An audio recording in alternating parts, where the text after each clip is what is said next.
We told you so. Episode 48. So after Donald Trump met with Justin Trudeau, the Prime Minister of Canada, about a week ago, he made a joke to him saying that if the tariffs were going to drive up Canadian prices, maybe Trump should just annex Canada and make it the 51st state. Which in diplomacy terms is kind of a declaration of war. But Trump doesn't do the English language well on a good day. Trudeau did not take kindly to that comment. And since then, Trump released a tweet saying it was a pleasure to have dinner with the Governor Justin Trudeau from the great state of Canada. Once again insulting him by not only calling him governor, but calling it the state of Canada. Because, once again, Donald Trump does nothing to our allies except constantly insult them. So the Canadians, being sick of being the nice guy, just came out and told Trump that if he imposes those sweeping tariffs on Canada, that they're going to cut off their energy exports to the US. In case you don't know what that means, those energy exports that come over that border account for almost 50% of our energy. This would especially affect many of the northern states near the border of Canada, like Michigan, Wisconsin, Minnesota, and New York. Once again, Trump and the idiot MAGAs continue to fuck around and find out. Meanwhile, while we were all hoping somebody had finally found and smashed her phylactery, the person everybody hates who just keeps coming back is now back. Donald Trump is attempting to appoint Kari Lake to lead the Voice of America. The Voice of America, which is funded by Congress, operates in nearly 50 languages and reaches an estimated 354 million people across the globe. It is part of the U.S. Agency for Global Media. So in other words, Donald Trump is once again trying to take something that is supposed to be an independent news source for millions of people in dozens of languages and turn it into a garbage, right-wing nationalist propaganda bullhorn.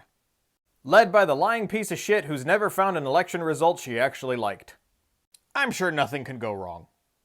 And finally, I touched on this in my previous episode, but I figured I should elaborate a little bit. After spending his entire campaign with the MAGA talking about grocery prices and the price of eggs and the price of gas. Oh my God, you can't afford anything at the grocery store anymore. It must be Biden's fault. Because despite us trying to tell people for years that it's not Joe Biden who sets your grocery prices, it's those corporations who are price gouging the fuck out of you, those same corporations who give billions of dollars to Republican members of Congress, price gouging is fully endorsed by the GOP.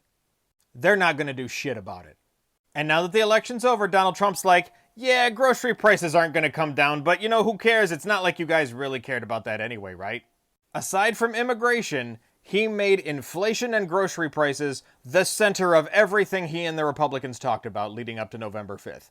And now he just came out and said, I'm going to pardon all the January 6th treasonous insurrectionists on day one. I'm going to deport millions of people and ruin our workforce and spike inflation and unemployment. I'm going to lock up all my political opponents.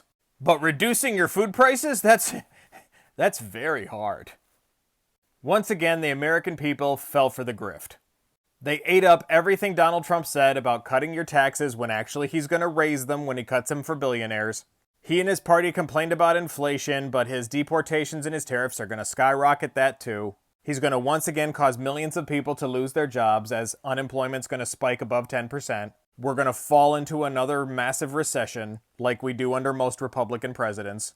And just because people were too apathetic and didn't want to vote for a woman, they decided to settle for this fascist bullshit that's going to destroy our economy and make millions of people lose their jobs and be fucking destitute. You get what you paid for. You fucked around, and now we're all finding out. But don't come crying to us when your Lord and Savior, your orange Jesus, has your electricity cut off in the middle of January, and your red hat is not enough to keep you warm.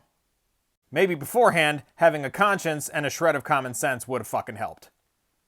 This has been We Told You So. Thoughts and shares.